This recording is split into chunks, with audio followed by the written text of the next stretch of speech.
Now, last week we talked about, I didn't realise it had such a specific nickname, the Tiger Driver 91. Now, this is the Kenny Omega, Will Ospreay Yep. landing. Now, I think we described last week that it was a botch. Apparently, it wasn't a botch. This is how it was supposed to go down. You've got these like fractions of millimeters of to work with to make sure that you don't break your own neck. Anyway, Kenny Omega addressed the rampant criticism he received for going through with the Tiger Driver 91 at AEW NJPW Forbidden Door pay-per-view with Will Ospreay. And here's the quotes. People that wanted to shit on something, or people that want to frown upon something, or for people that want to say, well, if it were me, I wouldn't have done that. I didn't get to where I was by being able to do the things that everyone else could do. I recognised that I do have special talents that maybe not everyone else can do, Omega said. Without revealing too much, I think a lot about my health. I think a lot about life after wrestling. I think a lot about my current life. I think about next week's Dynamite and the week after that. I would never do something I didn't trust myself in performing 100%. I wonder, does he think about story time with Dutch and what we have to talk about? First of all, Mr. Omega, I appreciate your talent. You're very talented. But I do still think this was a botch, because who would agree to do a botch? Wait a minute, I'm going to do this move to you and I'm going to botch it. It looks like it's going to kill you. You're still ready to do it? Oh, yeah, go ahead. No, I think Omega lost him. And you can tell, I mean, it's just an innate feeling that you land wrong. And I think, and he didn't get hurt, but there's some guys, you might take that move one time too many, and it could be the last time you take anything.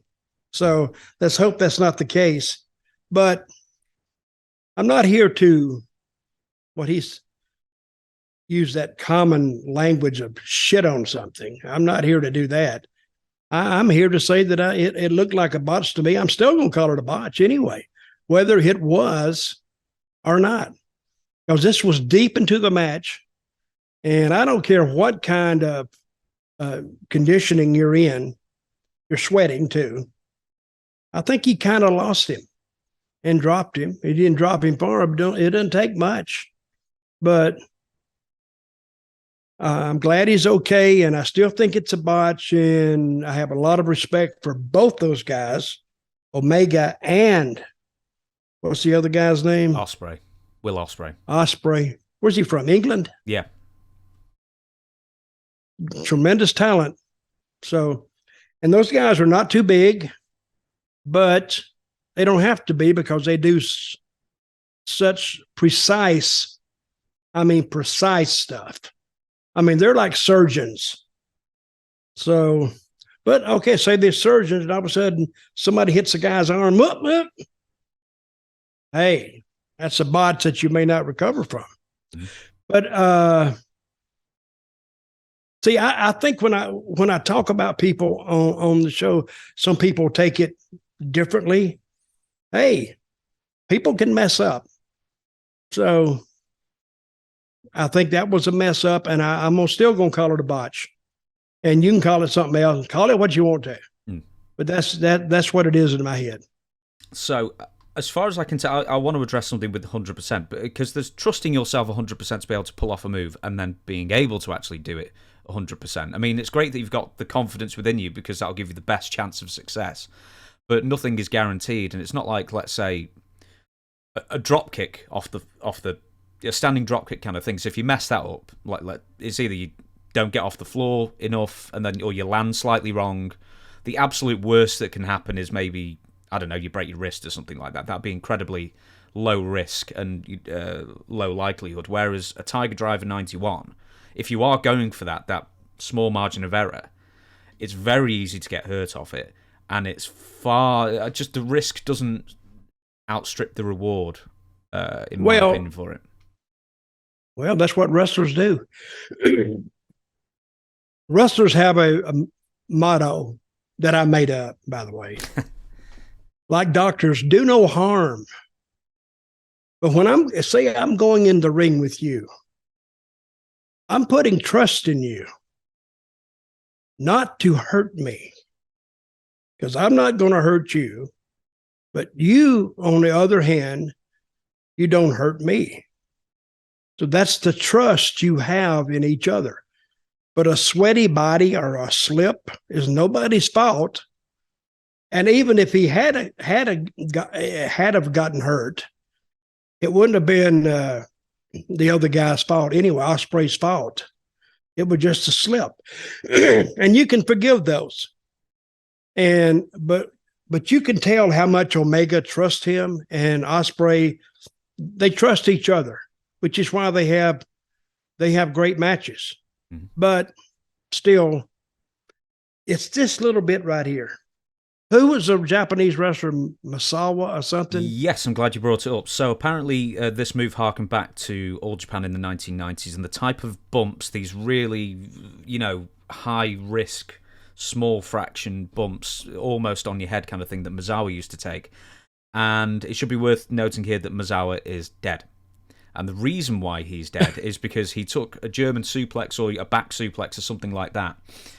And it was nothing bad in and of itself, but from that suplex, his spinal cord was severed, and he died. That's because of previous damage that was done to it. Yeah, well, we don't know that for certain, but I do. We're not. Well, I was going to say we're not doctors. We just play ones on TV, but it's a natural conclusion to sort of leap to, possibly. Dr. Dirty. What about that? Dr. Dirty Dutch. That'd be pretty good too. I wouldn't let you operate on me with a name like that, though. But Misawa, I'm sure he had damage to his back, all those moves he's taken, and then the last one killed him. I don't know. Did he know his back was that injured? I don't think he thought it would snap in half. I think it was like maybe a neck thing, so that sort of lends further credence to him landing almost head first constantly in the 90s. But yeah. Well, I mentioned trusting someone, but you can trust someone not to hurt you. They may not even, I'm sure whoever gave him this move that he died from didn't intend for that to happen. It was just the condition of his body, and he wasn't aware of it. Because believe me, if I was aware that the next bump could kill me, guess where I'd be? I'd be all trussed up and walking around, and you couldn't even talk to me, couldn't even touch me. And that's why some guys last longer than others, because they can tell for certain parts of their body has taken too much punishment, so they stay away from that. But that's an individual thing, and the individual has to determine what he has to protect and what he doesn't. So this is a crazy business. Now, no telling how many matches Misawa, I guess that's his name, had up to that point. How old was he when he died? Can you tell? He was about 47, 48, so he was he's had a lot of matches. Yeah, exactly. He'll have thousands. A 30-year career, maybe? Maybe. Well, if he'd have had 100 matches a year, which he probably had, that was 3,000 matches. And there's a lot of damage to be done to a body bouncing around a ring for 30 some odd years, especially as you get older and the back deteriorates on its own. Not to even mention the damage it's gone through. So after 47 is not old. It's according to what kind of shape he stayed in. I'm sure he stayed in pretty decent shape, but it's sad to hear. And that's actually the first I'd heard of that he died from that move. Yeah. 46, I just looked in.